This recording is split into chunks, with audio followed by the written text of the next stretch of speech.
Now a special comment about the president's speech today. It is to our deep national shame, and ultimately it will be to the president's deep public regret, that he has followed his Secretary of Defense down the path of trying to tie those loyal Americans who disagree with his policies or even question their effectiveness or execution to the Nazis of the past and the Al-Qaeda of the present. Today, in the same subtle terms in which Mr. Bush and his colleagues muddied the clear line separating Iraq and 9/11 without ever actually saying so, the president quoted a purported Osama bin Laden letter that spoke of launching, quote, a media campaign to create a wedge between the American people and their government. Make no mistake here. The intent of that is to get us to confuse the psychotic scheming of an international terrorist with that familiar bogeyman of the far right, the, quote, media, unquote. The president and the vice president and others have often attacked freedom of speech and freedom of dissent and freedom of the press. Now Mr. Bush has signaled that his unparalleled and unprincipled attack on reporting has a new and venomous side angle. The attempt to link, by the simple expediency of one word, media, the honest, patriotic, indeed vital questions and questioning from American reporters with the evil of Al-Qaeda propaganda.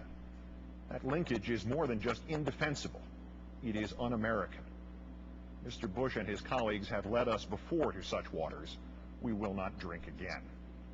And the president's rewriting and sanitizing of history so it fits the expediencies of domestic politics today is just as false and just as scurrilous. A failed Austrian painter published a book in which he explained his intention to build an Aryan superstate in Germany, take revenge on Europe, and eradicate the Jews. The world ignored Hitler's words and paid a terrible price. Whatever the true nature of Al-Qaeda and other international terrorist threats, to ceaselessly compare them to the Nazi state of Germany serves only to embolden them.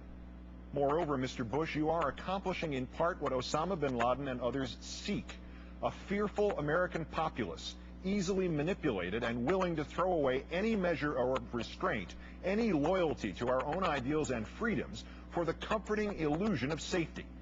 It thus becomes necessary to remind the president that his administration's recent Nazi kick is an awful and a cynical thing.